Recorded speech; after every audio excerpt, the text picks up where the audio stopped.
and welcome uli sa another episode ng Aling Oday's Kitchen. Gagawa tayo ngayon ng isang patok na patok ngayong summer. Ito ay ang Maxi Mango Float. And here are the following ingredients.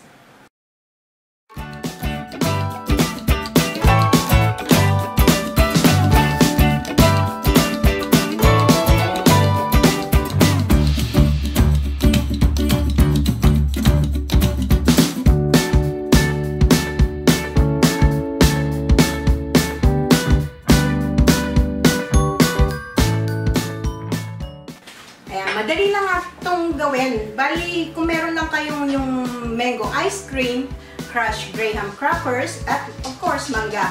Kung meron akong recipe for mango ice cream, tignan nyo na lang ang link sa description box below. Ang first step, itong ating baso, ilalagay lang natin yung crushed graham crackers sa ilalim.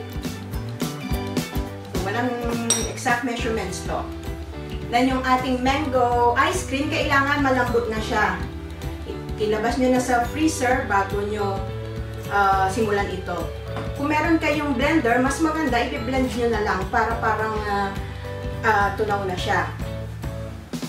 I-press down ko lang siya. And then, itong ating mango puree. Dun sa video ko ng mango ice cream, tingnan nyo na lang kung paano ko ginawa itong mango puree.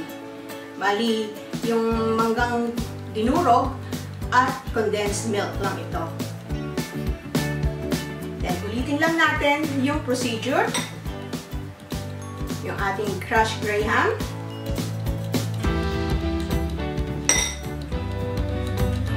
Yung ating softened ice cream. Itong ice cream na ginamit ko, na mango ice cream, ay homemade din.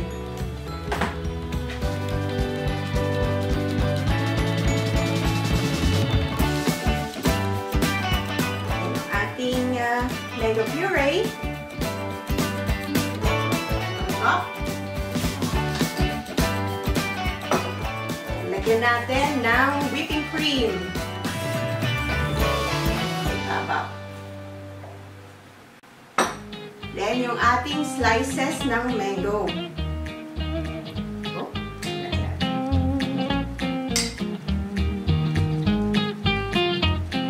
Kung meron kayong optional lang ito. Chocolate syrup on top.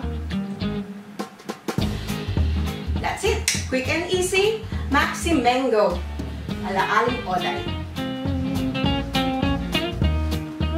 Ito na ang ating Maxi Mango ala Aling Oday.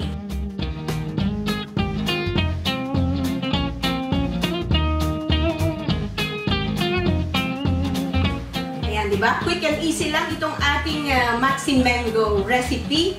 Tamang-tama ngayong summer na tag-init. Sana magustuhan nyo itong recipe na ito and share it with your friends. Don't forget to give us a thumbs up and subscribe to my channel. Ako po si Aling Oday. Magkita-kita ulit tayo sa aking susunod na video. Salamat! Bye!